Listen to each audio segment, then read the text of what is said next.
Have you ever wondered why some people seem to get richer while others struggle from paycheck to paycheck? It often has little to do with how smart they are or how hard they work. It actually has everything to do with how they think about money. This is the central idea of a book that changed millions, Rich Dad, Poor Dad. I wrote this book to share lessons from two very different father figures. My poor dad, highly educated, PhD. My rich dad, dropped out in 8th grade. Both men earned good incomes, yet one died broke while the other became one of Hawaii's wealthiest. The journey I share is not just about me, it's about a fundamental shift in mindset. It's about unlearning the advice we've been given for generations. Go to school, get good grades, find a safe, secure job, save your money. That advice worked in the industrial age, but it's outdated today. My poor dad followed it perfectly. He believed in job security, company pensions, and climbing the corporate ladder. My rich dad believed wealth came from financial education, not from a high salary. He taught me to make money work for you instead of spending your life working for it. This book challenges your core beliefs about money. To understand the core message of the book, you must first understand the two opposing philosophies personified by my two dads. My poor dad was a brilliant man, the head of education for the state of Hawaii. He had a stable government job, a great pension plan, excellent benefits. He valued academic achievement above all else. I can't afford it. Money is the root of all evil. He believed that the path to success was through a prestigious university and a high-paying job. My rich dad, in contrast, was my best friend Mike's father. He was an entrepreneur who built a business empire from scratch, starting with small convenience stores. He had no formal education beyond the 8th grade, but he possessed a powerful financial intelligence. How can I afford it? The lack of money is the root of all evil. He saw every financial challenge as an opportunity to learn and grow. He taught me that the rich don't work for paychecks. They acquire assets that generate income for them. His goal was never job security, but financial freedom. He wanted his money to work for him 24 hours a day, so he wouldn't have to. The difference in their mindsets was profound. Growing up with these two powerful influences forced me to think, to question, and ultimately, to choose my own path. I chose the path of my rich dad. The very first and most crucial lesson my rich dad taught me is that the rich do not work for money. This sounds strange to most people because we are all taught that we must work to earn a living. The middle class and the poor work for their paychecks. They trade their time and labor directly for cash. The problem with this strategy is that your time is finite. You can only work so many hours in a day.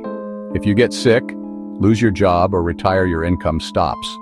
This creates a life filled with fear, greed, the constant pressure of the rat race.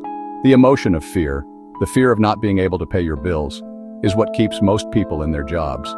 Once they get their paycheck, greed or desire kicks in.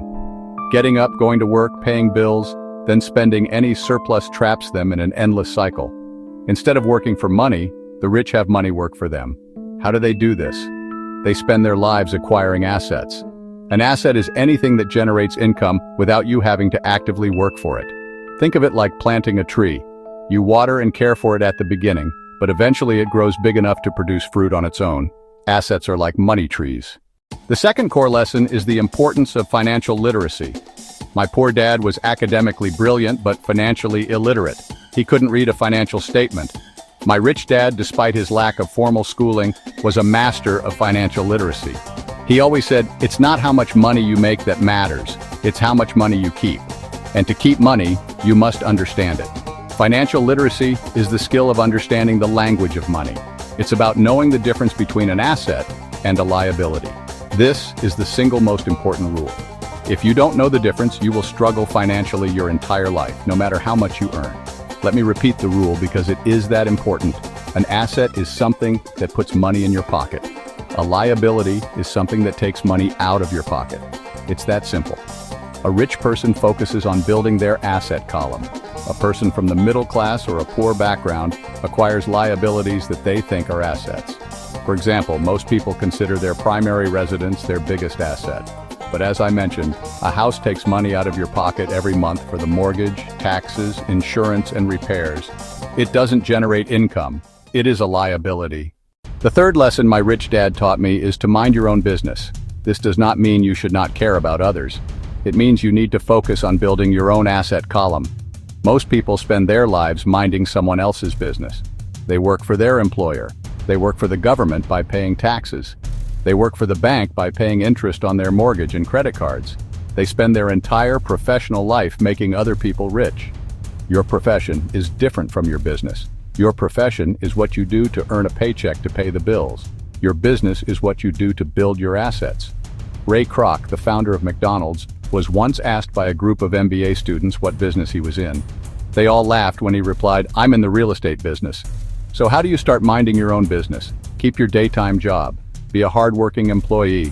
Start using your spare time and any extra income to buy real assets, not liabilities. Don't go out and buy a luxury car or take an expensive vacation with your bonus. Use that money to buy a dividend-paying stock. Use it to buy a small rental property or use it to fund a side business. Start small. The goal is to build up your asset column piece by piece. Lesson 4 is one of the more technical, but it's incredibly important. Understanding taxes and the power of corporations.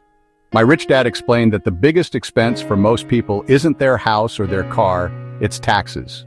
The middle class gets hit the hardest. The typical financial life of an employee is earn, pay taxes, then spend what's left. Taxes are automatically taken out of paychecks before people even see the money. The government gets its share first. The rich play the game differently. They use corporations to their advantage. A corporation is a legal structure, a folder with legal documents that provides massive tax advantages. The corporate financial flow is earn, spend, pay taxes on what's left. The corporation can pay legitimate business expenses, travel, cars, meals, healthcare, before it pays any taxes.